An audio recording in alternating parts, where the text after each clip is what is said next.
કયું રાજ્ય ભારતનો સૌથી લાંબો દરિયા કિનારો ધરાવે છે? આ બધા જો આ કોન્સ્ટેબલના પ્રશ્નો ચાલુ થયા બધા. આની અંદર શું જવાબ આવે છે? ગુજરાત રાજ્ય છે એ ભારતનો સૌથી લાંબો દરિયા કિનારો ધરાવડાવે છે. તો ગુજરાત નો દરિયા કિનારો છે એ પહેલા કેટલો હતો? તો કે 1600 કિલોમીટર હતો. કેટલો હતો?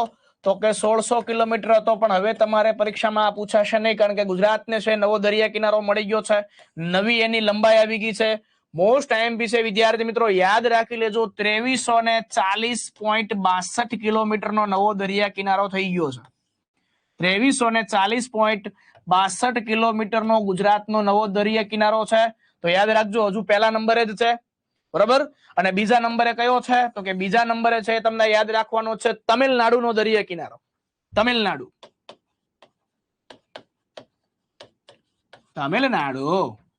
ના કેટલા કિલોમીટર? તો 1068.69 કિલોમીટર છે. કેટલો છે? 1068.69 કિલોમીટર નો છે દરિયા કિનારો છે. તો ભાઈ ત્રીજા નંબરે કયો આવે છે ભાઈ? તો કે ત્રીજા નંબરે છે શું આવે છે? તો કે આંધ્રપ્રદેશ.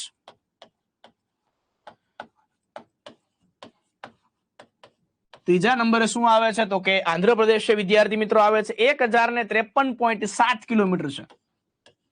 આ નવા સુધારેલા આંકડા છે વિદ્યાર્થી મિત્રો, ખાસ યાદ રાખજો હો પરીક્ષાની અંદર.